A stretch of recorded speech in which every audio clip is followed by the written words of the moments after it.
So we are at the FEMA Region 3 Regional Office in Philadelphia at the Interagency Coordinating Committee on Hurricanes annual meeting, where we're going to be showing the meeting participants the new web-based version of the HURREVAC decision support platform. Web-enabled HURREVAC is a collaborative effort between DHS Science Technology, FEMA, U.S. Army Corps of Engineers, the National Hurricane Center, and MIT Lincoln Laboratory.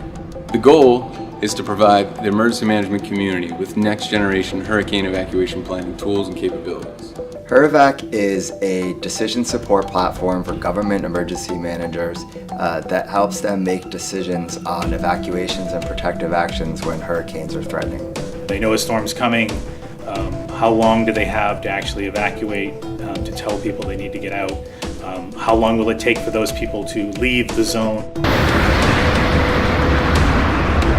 Web-enabled HURREVAC provides emergency managers with the best tools, products, and information they need to be able to make decisions to get the public to safety during a hurricane threat. So in terms of weather information about the hurricane and about storm surge that's going to happen during the hurricane, all of that information primarily comes from the National Hurricane Center. It also gathers information generally from the National Weather Service, which gives you things like satellite and radar information.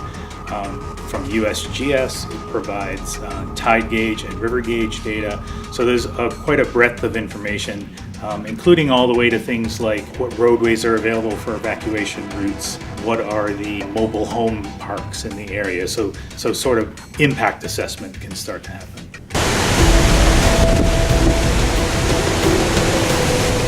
What HURREVAC allows them to do is not only see all this information in one location, but it also pulls in evacuation clearance times from hurricane evacuation studies to provide some guidance on the time when evacuations or other protective actions may need to start and when decisions on taking those actions may need to occur.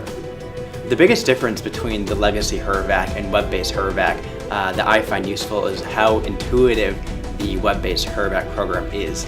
It makes it much smoother to track a hurricane forecast forward or backwards. It removes the requirement to have a certain type of operating system. It's going to be capable on all different types of web platforms, everything from a full desktop computer down to an iPhone.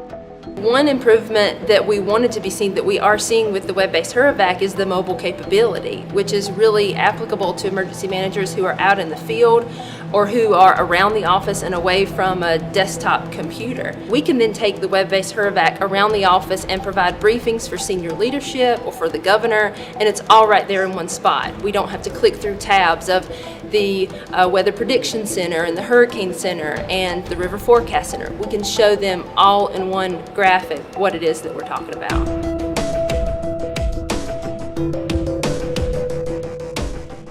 There's training built into the system, so it's embedded into the system where at any time they can learn something new about the system, or they can learn something new about hurricanes, and they can test themselves on that. Students can do training at their convenience.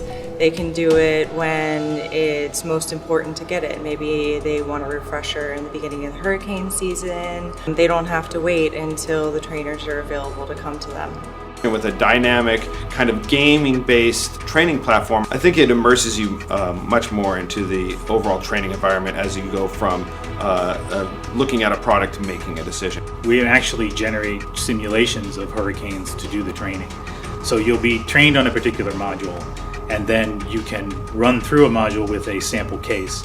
And because we can use simulations and create different ones each time, they get a different simulation each time they play the game. A lot of times people, when they're doing an exercise, they generally have an idea of what's going to happen with the hurricane. They figure they're there for an exercise, that hurricane's probably going to be one that impacts them and requires a lot of actions.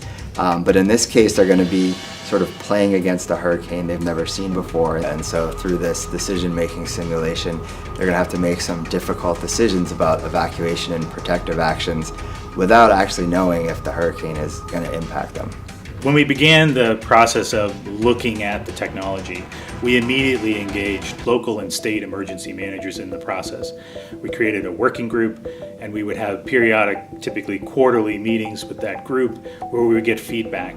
And so the users, the emergency managers, are the key to the whole system. If we didn't have them, then it wouldn't have been a success at the end in the transition. From my experience, the development team has gone above and beyond in inviting all emergency managers and other stakeholders to the table. Ultimately, it's our product. What we are seeing now is based off of our comments several years ago. I used Web-based HURREVAC extensively this last fall with my experiences with Hurricane Harvey and with Hurricane Nate. Web-based HURREVAC is a very, very critical tool for me. It was this last summer, and I expect it to be in the future.